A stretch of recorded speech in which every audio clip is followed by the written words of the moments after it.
నమస్తే ఫ్రెండ్స్, నేను మీ Sravani. Welcome back to Sravani's kitchen.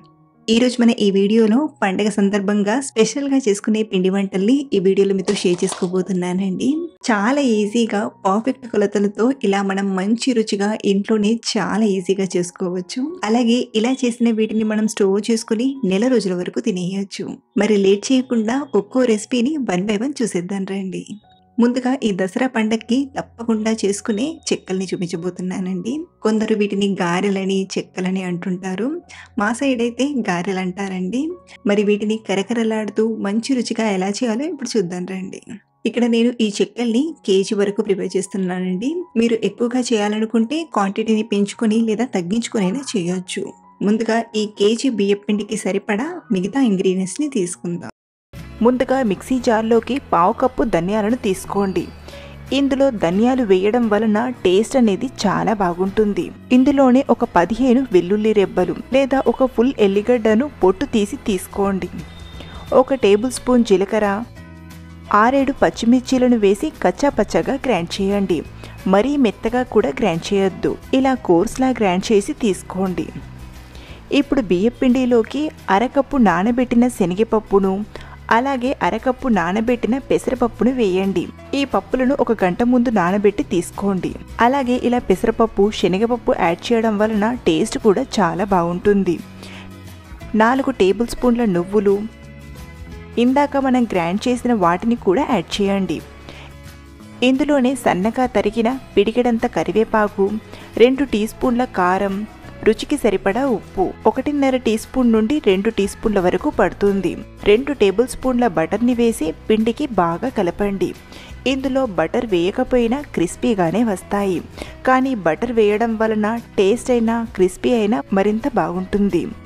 ఇలా కలిపాక ఈ పిండిని ఒకసారి టేస్ట్ చేసి ఉప్పు సరిపోయిందో లేదో చూసి వాటర్ని యాడ్ చేయండి. పిండి కలపడానికి గోరువెచ్చని నీళ్లను కొంచెం కొంచెం వేస్తూ సాఫ్ట్ పిండిలా కలపండి.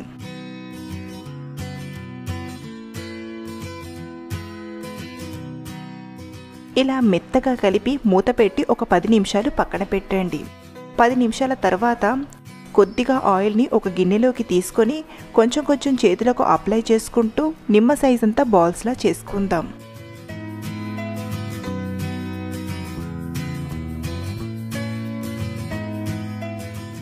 ఇలా మనం అన్నీ ఒకేసారి చేసేస్తే పిండి ముద్దలు ఆరిపోయినట్టుగా అవుతాయి.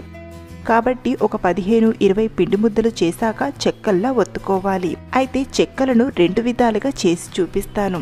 అంటే పూరీ మషిన్తో ఎలా చేయాలో, లేకపోతే మరో విధంగా ఎలా చేసుకోవాలో కూడా చెప్తాను. ముందుగా పూరీ మిషన్లోకి ఇలా పాలిథిన్ కవర్ని కానీ లేదా బటర్ పేపర్ని కానీ తీసుకొని కొద్దిగా ఆయిల్ని 2 పక్కలా కూడా రాసి పిండి ముద్దను పెట్టి ప్రెస్ చేస్తే ఇలా రౌండ్గా వస్తాయి. మరొకటి ఏంటంటే ఈ చెక్కలు ఎంత పలచగా చేస్తే అంత క్రిస్పీగా వస్తాయనేది గుర్తించండి. అలాగే గారె మొత్తం కూడా ఈవెన్గా, అంటే ఒక పక్కన లావుగా మరో పక్కన సన్నగా కాకుండా సమానంగా ప్రెస్ చేసి తీసుకోండి. మీ దగ్గర ఇలాంటి పూరీ ప్రెస్ లేకపోతే పాలిథిన్ కవర్లో కానీ లేదా బటర్ పేపర్కి కానీ కొద్దిగా ఆయిల్ని రాసి పిండి ముద్దను పెట్టి ఇలా రోల్ చేయండి. మరీ గట్టిగా రోల్ చేయకుండా స్లోగా చేస్తే మషిన్లో చేసే దానికంటే కూడా రౌండ్గా పలచగా వస్తాయి. మీ వీలును బట్టి పూరీ మషిన్లో లేదా ఇలా రోల్ చేసి కూడా తీసుకోవచ్చు. ఇలా చేసిన చెక్కలను ఫ్రై చేయడానికి సరిపడా ఆయిల్ని తీసుకొని వేడి చేయండి. ఆయిల్ వేడయ్యాక మాత్రమే చెక్కలను ఆయిల్లో డ్రాప్ చేసుకుందాం. ఫ్రై చేయడానికి వీలుగా 3 లేదా 4 యాడ్ చేసి హై ఫ్లేమ్లోనే టర్న్ చేస్తూ మంచి కలర్ వచ్చేదాకా ఫ్రై చేసి ఆయిల్ నుండి తీసుకోవడమే. ఇలా మనం పిండి వంటలు చేసేటప్పుడు ఇద్దరు ఉంటే చాలా ఈజీగా చేసుకోవచ్చు. అంటే ఒకరు ప్రెస్ చేస్తూ ఉంటే మరొకరు ఫ్రై చేస్తూ చేసుకోవచ్చు. ఇలాగే అన్నీ కూడా చేస్తూ ఫ్రై చేయడమే. అంతే, ఎంతో టేస్టీగా క్రిస్పీగా గారెలు తయారైపోయాయి. మన సెకండ్ రెసిపీ వచ్చేసి సన్నకార పూస. మంచి కరకరలాడుతూ తిన్న కొద్దీ తినాలనిపిస్తూ చాలా టేస్టీగా ఉంటుంది. మరి ఈ సన్న కారపూస చేసే మెథడ్ ఏంటో ఇప్పుడు చూద్దాం రండి. ముందుగా ఒక బౌల్లోకి 2 కప్పుల శనగపిండిని తీసుకోండి. అలాగే ఇందులోనే 1 కప్పు పొడి బియ్యపిండిని తీసుకోండి. మీరు ఇంట్లో ప్రిపేర్ చేసిన బియ్యపిండి అయినా సరే, లేదా బయట కొన్న బియ్యపిండినైనా వాడచ్చు. అలాగే మీకు ఒక విషయం చెప్పాలి, మీరు అచ్చం బయట కొన్నట్లే సన్నటి సేవ్ చేయాలంటే శనగపిండితో ప్రిపేర్ చేస్తారు. లేదంటే టేస్టీగా ఎక్స్ట్రా క్రిస్పీగా సన్నటి కారపూస చేయాలంటే ఇక్కడ చూపించినట్లుగా 2 కప్పుల శనగపిండికి 1 కప్పు బియ్యపిండిని తీసుకోండి. అలాగే మీకు మరోసారి డీటెయిల్డ్గా స్వీట్ షాప్లో చేసే సన్నటి సేవ్ని కూడా చూపిస్తాను. ఇప్పుడు ఇందులోకి రుచికి సరిపడా ఉప్పుని, 1/2 టీ స్పూన్ కారం తీసుకోండి. మీకు కారం ఎక్కువగా ఉండాలంటే 1 టీ స్పూన్ వరకైనా తీసుకోవచ్చు. అలాగే పొడి చేసిన 1/2 టీ స్పూన్ వాము పొడిని తీసుకోండి. వాముని డైరెక్ట్గా వేస్తే చిన్న హోల్స్ నుండి సేవ్ అనేది బయటికి రాదు, కాబట్టి ముందే పొడిలా చేసి తీసుకోండి. అలాగే ఇందులోనే 1/4 టీ స్పూన్ పసుపుని తీసుకొని ఒకసారి బాగా కలపండి. ఇలా మనం పొడి పిండిలోనే వేసిన కారం, ఉప్పు, పసుపుని బాగా కలిపాక ఇప్పుడు ఇందులోకి 1 టేబుల్ స్పూన్ బటర్ని తీసుకోండి. ఇలా బటర్ని తీసుకొని పిండికి బాగా పట్టిస్తూ కొంచెం రబ్ చేసినట్టుగా చేస్తూ పిండిలో చక్కగా కలపండి. మీరు కావాలంటే ఈ బటర్కి బదులుగా కొంచెం నెయ్యిని కానీ లేదా నూనెని కానీ వేడి చేసైనా తీసుకోవచ్చు. అలాగే మీరు ఈ సన్నటి కారపూసను ఎక్కువ క్వాంటిటీతో అంటే కేజీల కొద్దీ ప్రిపేర్ చేయాలంటే 1 కిలో శనగపిండికి 1/2 కిలో బియ్య పిండిని తీసుకొని చేస్తే సరిపోతుంది. ఇలా అంతా కలిసేలా బాగా కలిపాక ఇప్పుడు ఇందులోకి గోరువెచ్చని నీళ్లను కొంచెం కొంచెంగా వేస్తూ బాగా కలపండి. మనకు పిండి అనేది కొంచెం సాఫ్ట్ పిండి ముద్దలా రావాలి. మరీ పలుచగా చేయొద్దు, మరీ గట్టిగా చేయకండి. ఇలా సాఫ్ట్ పిండి ముద్దలా చక్కగా కలిపాక ఇప్పుడు ఈ పిండిని నానబెట్టాల్సిన అవసరం లేదండి. వెంటనే మనం కారపూసలా చేసుకోవచ్చు. కారపూస చేయడానికి ఇలా సన్నటి హోల్స్ ఉండే బిళ్ళను తీసుకోండి. ఇప్పుడు దీన్ని జంతికల గొట్టానికి సెట్ చేసి కొంచెం ఆయిల్ని అప్లై చేయండి. ఇలా కొంచెం ఆయిల్ రాయడం వలన పిండి అనేది అతుక్కోకుండా ఈజీగా వస్తుంది. ఇప్పుడు ఇందులోకి మనం కలిపిన పిండిని తీసుకుందాం. పైనుండి మషిన్ మోల్డ్ని తీసుకొని చక్కగా సెట్ చేయండి. మరో పక్కన డీప్ ఫ్రైకి సరిపడా ఆయిల్ని తీసుకొని బాగా వేడి చేయండి. ఆయిల్ బాగా వేడయ్యాకే సన్న కారపూసలా చేసుకోవాలి. అలాగే చాలా మందికి సన్న కారపూసను డైరెక్ట్గా ఆయిల్లో ఒత్తేటప్పుడు చేతికి ఆవిరి తగులుతుందని భయపడిపోతుంటారు. అలాంటి వారు ఇలాంటి జల్లెడను తీసుకోండి. మీ దగ్గర ఇలాంటి జల్లెడ ఉంటే ఇలాంటి జల్లెడను తీసుకోండి. లేదంటే ఇలా ఏదైనా చిన్న బాల్ని తీసుకొనైనా చేయొచ్చు. మీరు ఇలా స్టీల్ గిన్నెను వాడుతున్నట్లయితే కొంచెం ఆయిల్ని అప్లై చేసి దీనిపైన రౌండ్గా కారపూసలా తీసుకొని ఇక్కడ నా దగ్గర స్ట్రెయినర్ ఉంది కాబట్టి స్ట్రెయినర్ పైనే మీకు వేసి చూపిస్తున్నాను. ఇలా రౌండ్గా వచ్చేలా కారపూసను తీసుకోండి. చూడండి, మనం ఇలా సింపుల్గా కారపూసను చేసుకోవచ్చు. మెయిన్గా ఎవరైతే ఇప్పుడిప్పుడే ట్రై చేస్తున్నారో వారికి ఈ టిప్ అనేది చాలా బాగా యూస్ అవుతుంది. ఇలా ఆయిల్లోకి తీసుకున్నాక 1-2 నిమిషాలు బాగా ఫ్రై చేయండి. కింద పార్ట్ చక్కగా ఫ్రై అయ్యాక మరో పక్కకి టర్న్ చేసి మరో పక్కన కూడా బాగా ఫ్రై చేసి తీసుకోవడమే. కారపూస మనకు త్వరగా ఫ్రై అయిపోతుందండి. మీరు డైరెక్ట్ ఆయిల్లోనే ప్రిపేర్ చేయాలంటే ఆయిల్ బాగా వేడయ్యాక మంటను లో ఫ్లేమ్లోకి అడ్జస్ట్ చేసి డైరెక్ట్గా ఇక్కడ చూపిస్తున్నట్టుగా ఇలా రౌండ్గా మనం తీసుకుంటూ ఉంటే పొగలు పొగలుగా వస్తాయి. అలాగే మనం ఇలా ఆయిల్లో తీసుకునేటప్పుడు కొంచెం ఫాస్ట్గా తీసుకోవాలి, లేదంటే ఆవిరి చేతికి తగులుతుంది. లేదా మీరు చేతికి ఏదైనా కర్చీఫ్ని చుట్టుకునైనా చేయొచ్చు. ఇలా తీసుకున్నాక ఒక 1-2 మినిట్స్ ఫ్రై చేసి మరో పక్కకి టర్న్ చేయండి. మరో పక్కన కూడా కొంచెం ఫ్రై చేసామంటే కారపూస చక్కగా ఫ్రై అయినట్లే. ఇలా మీరు డైరెక్ట్గా ఆయిల్లో అయినా ప్రిపేర్ చేయొచ్చు, లేదా మనం ముందు చెప్పుకున్న టిప్నైనా ఫాలో అవ్వండి. ఇలా అన్ని ప్రిపేర్ చేశాక నేను చివరిగా కొంచెం కరివేపాకును కూడా ఫ్రై చేసి తీసుకున్నాను. కారపూస టేస్ట్ అయితే చాలా చాలా బాగా వచ్చింది. అలాగే క్రిస్పీ కూడా ఎక్స్ట్రా క్రిస్పీగా కరకరలాడుతూ చాలా బాగా కుదిరిందండి. మీరు కూడా ఈ పండగకి సన్న కారపూస ప్రిపేర్ చేస్తున్నట్లయితే ఓసారి ఇలా ట్రై చేసి చూడండి, మీకు కూడా డెఫినెట్గా నచ్చుతాయి. మన థర్డ్ రెసిపీ వచ్చేసి శంకరపాలి. వీటిని కొందరు శంకరపార అని అంటుంటారు. మరి వీటిని క్రంచీగా నోట్లో వెన్నెలా కరిగిపోయేలా ఎలా చేయాలో ఇప్పుడు చూద్దాం రండి. ముందుగా ఒక బౌల్లోకి 2 కప్పుల మైదా పిండిని తీసుకోండి. మనకు కరెక్ట్ కన్సిస్టెన్సీతో మంచి క్రంచీగా రావాలంటే మైదా పిండినే వాడాలి. మీరు హెల్త్ వైజ్ చూసుకుంటే గోధుమ పిండినైనా తీసుకోవచ్చు. అలాగే ఇందులోనే చిటికెడంతా ఉప్పుని తీసుకోండి. ఇలా చిటికెడంతా ఉప్పుని తీసుకున్నాక మనం తీసుకున్న ఈ 1/2 కిలో మైదా పిండికి సరిపడా ఇప్పుడు చక్కెరను తీసుకుందాం. మిక్సీ గిన్నెలోకి ఒక 3/4 కప్పు వరకు చక్కెరను తీసుకోండి. వెయిట్ వైజ్ 120 గ్రామ్స్ వరకు చక్కెరను వాడుతున్నానండి. ఇందులోనే మంచి ఫ్లేవర్ కోసం ఒక 4-5 యాలకులను తీసుకొని మెత్తగా గ్రైండ్ చేయండి. చూడండి మనకు బరకగా కాకుండా ఇలా చక్కెర అనేది ఫైన్గా పౌడర్లా గ్రైండ్ చేశాక పిండిలోకి తీసుకుందాం. ఇలా పిండిలోకి తీసుకున్నాక పిండి చక్కెర పొడి మొత్తం కలిసేలా ఒకసారి బాగా కలపండి.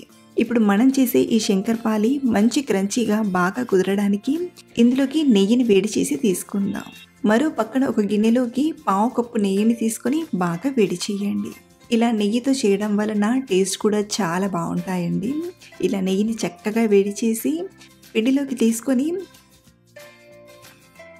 నెయ్యి వేడిగా ఉంటుంది కాబట్టి ముందుగా ఇలా స్పూన్తో బాగా కలపండి. ఆ తర్వాత చేతితో రబ్ చేస్తూ పిండి మొత్తానికి నెయ్యిని బాగా పట్టించండి. ఇలా నెయ్యిని ముందుగా పిండికి పట్టించడం చాలా ఇంపార్టెంట్ అండి. ఇలా ముందుగా పట్టించడం వలన చాలా క్రంచీగా రుచిగా వస్తాయి, లేదంటే గట్టిగా వస్తాయి. కాబట్టి ఈ స్టెప్ని స్కిప్ చేయకుండా ముందుగా పొడి పిండికి ఇలా నెయ్యిని బాగా పట్టించండి. అలాగే ఇలా అంతా పట్టించాక మనకు ఇదంతా ఒక బ్రెడ్ క్రబ్స్ లా వస్తుంది. లేదంటే మీకు ఈజీగా అర్థం అవ్వాలి అంటే ఇలా ముందుగా పట్టించాక కొంచెం పిండిని తీసుకొని ఇలా ప్రెస్ చేసామంటే చూడండి ఇలా ముద్ద కట్టేలా వచ్చిందంటే మనకు ఈ పిండికి మాయిన్ అనేది పర్ఫెక్ట్గా వచ్చినట్లు. ఇన్ కేస్ మీరు ఇలా ముద్ద చేసిన పొడి పొడిగా పిండిలానే ఉంటే ఇంకొంచెం నెయ్యిని వేడి చేసి తీసుకొని బాగా కలపండి. ఇప్పుడు ఇందులోకి కాచి చల్లార్చిన పాలను కొంచెం కొంచెంగా తీసుకుంటూ మిక్స్ చేసుకుందాం. ఇక్కడ నేను కాచిన పాలను వాడుతున్నాను కదా, మీరు కావాలంటే ఈ పాలకు బదులుగా నీళ్ళనైనా వాడుకోవచ్చు. పాలను కొద్దిగా తీసుకుంటూ సాఫ్ట్ పిండి ముద్దలా కలపండి. చూడండి ఇలా సాఫ్ట్గా చపాతీ పిండి ముద్దలా ఇలా కలిపాక ఇప్పుడు ఈ పిండిని అరగంట నుండి గంట సేపు నానబెట్టండి. అరగంట తర్వాత చూపిస్తున్నాను. చూడండి పిండి చక్కగా నానింది కదా. ఇప్పుడు ఈ పిండి ముద్దను కనీసం ఒక 2-3 నిమిషాలు బాగా నీట్ చేస్తూ కలపండి. ఈ స్టెప్ కూడా చాలా ఇంపార్టెంట్ అండి. ఇలా కలపడం వలన శంకర్పాలీలు అనేవి చాలా బాగా కుదురుతాయి. మీరు కావాలంటే ఎన్నిలో అయినా కలపచ్చు, లేదా మనం ఏ చెక్క పైన అయితే రోల్ చేస్తామో ఆ చెక్కపైకి ఇలా తీసుకొని బాగా నీట్ చేయండి. ఇలా నీట్ చేశాక చూడండి సాఫ్ట్గా ఉంది కదా పిండి. ఇప్పుడు ఈ పిండి ముద్దను ఇలా 2 పార్ట్స్గా డివైడ్ చేసి ఒక పిండి ముద్దను గిన్నెలో పెట్టి మరొక పిండి ముద్దను రౌండ్గా చేసి రోల్ చేసుకుందాం. పొడి పిండి కానీ లేదా ఆయిల్ కానీ పెట్టాల్సిన అవసరం లేదు. డైరెక్ట్గా ఇలా చెక్కపైకి తీసుకొని రోలర్తో రోల్ చేయండి. మరీ గట్టిగా కాకుండా మీడియం థిక్నెస్ వచ్చేలా ఇలా స్లోగా రోల్ చేయండి. ఇలా మీడియం థిక్నెస్ వచ్చేలా రోల్ చేశాక ఇప్పుడు ఎడ్జెస్ని కట్ చేసుకుందాం. చూడండి మనం ఇంత మందంగా రోల్ చేసి తీసుకుంటే సరిపోతుంది. ఇలాగే మిగతా ఎడ్జెస్ని కూడా కట్ చేసి స్క్వేర్ షేప్ వచ్చేలా పీసెస్గా కట్ చేసుకుందాం. మీరు కావాలంటే డైమండ్ షేప్ వచ్చేలా అయినా కట్ చేయొచ్చు, కానీ ఇన్ జనరల్గా ఈ శంకర్పాలీని ఇలా స్క్వేర్ షేప్లోనే కట్ చేస్తారు. సో ఇలా కట్ చేశాక ఇప్పుడు వీటిని మనం ప్లేట్లోకి తీసుకుందాం. ఈ టైంలో శంకర్పాలి థిక్నెస్ అనేది కొంచెం తక్కువగా ఉన్నా ఫ్రై అయ్యేటప్పుడు బాగా పొంగి డబల్ అవుతాయి. ఇలాగే మిగతా పిండి మొత్తం కూడా రోల్ చేసి పీసెస్లా కట్ చేసి తీసుకోవడమే. ఇలా అన్నీ చేసి రెడీ చేశాక ఇప్పుడు వీటిని ఫ్రై చేసుకుందాం. డీప్ ఫ్రైకి సరిపడా ఆయిల్ని తీసుకొని మీడియంగా వేడి చేయండి. మరీ ఎక్కువ వేడి చేసిన శంకర్పాలి అనేది సరిగ్గా ఫ్రై అవ్వదు, కాబట్టి మీడియంగా వేడి చేయండి. ఇప్పుడు ఇందులోకి ఫ్రీగా ఫ్రై చేసేటట్లుగా కొన్ని శంకర్పాలీలను తీసుకొని ఫ్రై చేయండి. ఇవి తీసుకున్నాక సైజ్ అనేది కొంచెం ఉబ్బుతుంది కాబట్టి ఇలా కొన్ని తీసుకుంటూ ఫ్రై చేయండి. అలాగే మరొక మెయిన్ ఇంపార్టెంట్ విషయం ఏంటంటే వీటిని ఫ్రై చేసేటప్పుడు ఇవి కొంచెం సాఫ్ట్గా అనిపిస్తాయి. మనం గబగబా టర్న్ చేస్తూ ఫ్రై చేసామంటే ఎడ్జెస్ అనేవి విరిగిపోయినట్టుగా అయిపోతాయి. కాబట్టి ఫ్లాట్గా ఉండే గరిటెతో కానీ లేదా ఇలా స్పూన్తో కానీ టర్న్ చేస్తూ ఫ్రై చేయండి. అలాగే హై ఫ్లేమ్లో లో ఫ్లేమ్లో కాకుండా మంటను మీడియం ఫ్లేమ్లో పెట్టి ఇలా మంచి కలర్ వచ్చేంత వరకు ఫ్రై చేయండి. ఇలా బాగా ఫ్రై చేసి ఆయిల్ నుండి తీసుకోవడమే. వేడి మీద ఇవి కొంచెం సాఫ్ట్గా ఉంటాయి కాబట్టి కంగారు పడకండి. ఎలా అయితే చల్లారుతాయో అలా క్రిస్పీగా తయారవుతాయి. ఇలాగే మిగతా వాటిని కూడా తీసుకొని ఫ్రై చేసి తీసుకోవడమే. ఇలా మనం చాలా సింపుల్గా శంకర్పాలి చేసుకుని స్టోర్ చేసుకున్నామంటే ఎప్పుడు తినాలనిపిస్తే అప్పుడు కమ్మగా తినేయచ్చు. మన 4th రెసిపీ వచ్చేసి మురుకులు. బియ్యం పిండితో చాలా ఈజీగా పిండి కలిపి ఇలా చేయాలే కానీ కరకరలాడుతూ మంచి రుచిగా తినేయచ్చు. ముందుగా బియ్యం పిండిని తీసుకోండి.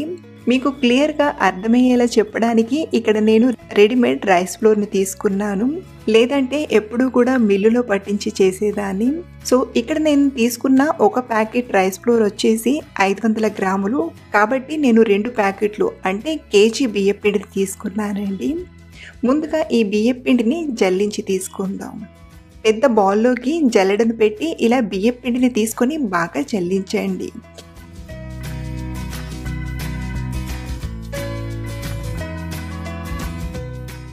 ఇలా ఒక ప్యాకెట్ బియ్యపు పిండిని జల్లించాక ఇదే విధంగా ఇంకో ప్యాకెట్ బియ్యపు పిండిని కూడా తీసుకొని బాగా జల్లించండి. ఇలా జల్లించి తీసుకోవడం వలన బియ్యపు పిండి అనేది చాలా సాఫ్ట్గా వస్తుంది. సో ఇలా కిలో బియ్యపు పిండిని బాగా జల్లెడ పెట్టాక ఈ గిన్నెను పక్కన పెట్టేసి పుట్నాల పప్పును తీసుకోండి. ఇక్కడ నేను ఎగ్జాక్ట్గా 1/2 కిలో పుట్నాల పప్పును తీసుకున్నాను. అది మెజరింగ్ కప్ కొలతతో చెప్పాలంటే 2 కప్పుల వరకు పుట్నాల పప్పును తీసుకున్నానండి. అలాగే మీరు ఈ పుట్నాల పప్పుకి బదులుగా శనగపిండినైనా వాడచ్చు. ముందుగా ఈ పుట్నాల పప్పుని మిక్సీ గిన్నెలోకి తీసుకొని మెత్తగా గ్రైండ్ చేయండి. ఎక్కడ కూడా పలకనేది తలగకుండా చూడండి, ఇలా మెత్తగా గ్రైండ్ చేసి తీసుకోవాలి. ఇప్పుడు ఈ పుట్నాల పప్పు పొడిని కూడా జల్లెడ పట్టి తీసుకుందాం.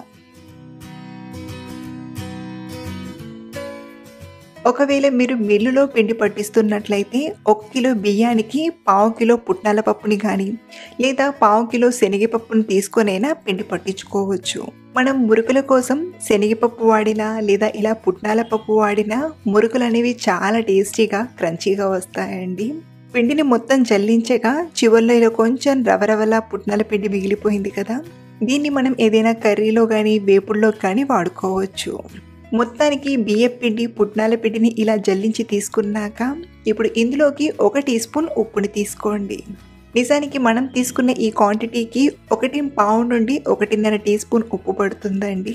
కానీ ఒకసారి టేస్ట్ చేశాక ఉప్పుని తీసుకుందాం. అలాగే 1 టేబుల్ స్పూన్ కారం తీసుకోండి. మీరు స్పైసీ తక్కువగా తినేవారైతే కొంచెం తగ్గించైనా తీసుకోవచ్చు. అలాగే 1 టీ స్పూన్ వాముని డైరెక్ట్గా వేయకుండా ఇలా చేతిలోకి తీసుకొని కొంచెం నలిపి తీసుకోండి. దీని వలన వాము సువాసన అనేది చాలా బాగా వస్తుంది. అలాగే మనం చేసే మురుకులు అనేవి ఇంకా మంచి టేస్ట్గా రావడానికి ఇందులోకి నేను కలోంజీ సీడ్స్ని అంటే ఆనియన్ సీడ్స్ని తీసుకుంటున్నాను. వీటిని బ్లాక్ సీడ్స్ అని కూడా అంటారండి. ఇందులోకి ఒక 2-3 టీ స్పూన్లు తీసుకోండి. వీటిని ఇంకొంచెం ఎక్కువగా వేసిన టేస్ట్ అనేది చాలా బాగుంటాయి. అలాగే ఇందులోనే ఒక 1/2 టీ స్పూన్ పసుపుని తీసుకోండి. అలాగే ఇందులోనే ఒక 2 టేబుల్ స్పూన్ల బటర్ని తీసుకోండి. మీ దగ్గర బటర్ అవైలబుల్లో లేకపోతే ఒక 2 టేబుల్ స్పూన్ల నెయ్యిని కానీ లేదా నూనెని కానీ కొంచెం వేడి చేసైనా తీసుకోవచ్చు. సో ఇలా యాడ్ చేసిన ఇవన్నీ కూడా పిండిలో చక్కగా కలిసిపోయేలా ఇలా రబ్ చేసుకుంటూ కలపండి. మనం బటర్ని ఇలా పిండిలో కొంచెం రబ్ చేస్తూ కలిపామంటే పిండిలో బటర్ చక్కగా కలిసిపోతుంది. సో ఇలా మనం మొత్తం కలిపాక ఒకసారి ఈ పిండిని కొంచెం టేస్ట్ చేసి ఉప్పు సరిపోయిందో లేదో చూడండి. ఈ టైంలో మనం ఉప్పునైనా కారాన్నైనా అడ్జస్ట్ చేసుకోవచ్చు. ఇక్కడ నాకైతే ఉప్పు కొంచెం తగ్గిందండి. ముందుగానే చెప్పాను కదా, మనం తీసుకున్న క్వాంటిటీకి 1.5 టీ స్పూన్ ఉప్పు అయితే కరెక్ట్గా సరిపోతుంది. కాబట్టి మళ్ళీ ఒక 1/2 టీ స్పూన్ ఉప్పుని తీసుకొని బాగా మిక్స్ చేస్తున్నాను. ఇలా కలిపాక ఇప్పుడు ఇందులోకి వేడి వేడి నీళ్ళని తీసుకుంటూ మిక్స్ చేసుకుందాం. నీళ్ళనేవి ఒకేసారి వేయకుండా సరిపడా కొంచెం కొంచెంగా ఇలా వేస్తూ స్పూన్తో బాగా కలపండి. ఇలా వేడి వేడి నీళ్ళు వేసి కలపడం వలన మనం చేసే మురుకులు అనేవి ఎక్స్ట్రా క్రిస్పీగా చాలా చక్కగా వస్తాయి. ఇలా సరిపడా నీళ్ళను తీసుకున్నాక చేతితో బాగా కలపడానికి పిండి అనేది చాలా వేడిగా ఉంది. కాబట్టి కవర్ చేసి ఒక 5-10 నిమిషాలు ఇలాగే వదిలేయండి. ఈలోగా పిండి అనేది కొంచెం చల్లబడుతుంది. ఒక 10 నిమిషాల తర్వాత మూత తీసి బాగా కలపండి. ఇలా కలిపేటప్పుడు మీకు ఏమైనా నీళ్లు పడతాయనిపిస్తే కొంచెం నీళ్ళను చల్లుతూ బాగా కలపండి.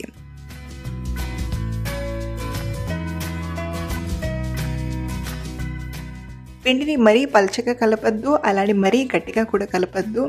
కాబట్టి ఇలా సెమీ సాఫ్ట్గా కలపండి. ఇలా కలిపాక మనం ఈ పిండిని మళ్ళీ నానబెట్టాల్సిన అవసరం లేదండి. దీన్ని రెడీగా పక్కన పెట్టేసి జంతికల గొట్టాన్ని తీసుకోండి. ఇక్కడ నేను స్టార్ గుర్తున్నది కాకుండా ఇలా 3 హోల్స్ ఉన్న బిల్లను తీసుకున్నాను. దీన్ని ముందుగా మషిన్కి సెట్ చేసి ఆ తర్వాత ఇందులోకి చుట్టూ కొంచెం ఆయిల్ని అప్లై చేయండి. పిండి అనేది చుట్టూ అతుక్కోకుండా చక్కగా చేసుకోవచ్చు. ఇప్పుడు దీనిలోకి సరిపడా పిండిని తీసుకొని కొంచెం రౌండ్గా చేసి గొట్టంలోకి తీసుకోండి. సో ఇలా మనం మషిన్లోకి పిండిని తీసుకున్నాక మురుకుల్లా ప్రిపేర్ చేయడానికి ముందుగా మరో పక్కన డీప్ ఫ్రైకి సరిపడా ఆయిల్ని తీసుకొని బాగా వేడి చేయండి. ఈ ఆయిల్ వేడయ్యేలోపు మనం జంతికలను చేసుకోవచ్చు. ఇక్కడ నేను జంతికల్ని చాలా ఈజీగా చేయడానికి క్లాత్ని తీసుకున్నాను. చిన్న ఇలా కర్చీఫ్ తీసుకున్నా సరిపోతుందండి. మనం వెంటనే చేస్తూ ఫ్రై చేస్తాం కాబట్టి ఇలా చిన్నగా క్లాత్ తీసుకున్నా సరిపోతుంది. లేదా మీరు ఇలా క్లాత్కి బదులుగా బటర్ పేపర్ని కానీ లేదా ఏదైనా కవర్నైనా తీసుకోవచ్చు. ఇప్పుడు వీటిపైన జంతికల్లా మంచి షేప్ వచ్చేలా రౌండ్గా చేసి తీసుకుందాం. మీరు కావాలంటే స్టార్ గుర్తున్న బిళ్ళను తీసుకుని చెక్లీలా అయినా చేసుకోవచ్చు. చూడండి, మీరు చూస్తేనే అర్థమైపోతుంది. జంతికల పైన ఇలా కొంచెం పొరలు పొరలుగా రావాలి. ఇలా వస్తే పిండి అనేది మరీ మెత్తగా లేకుండా కరెక్ట్గా ఉన్నట్లు అర్థం.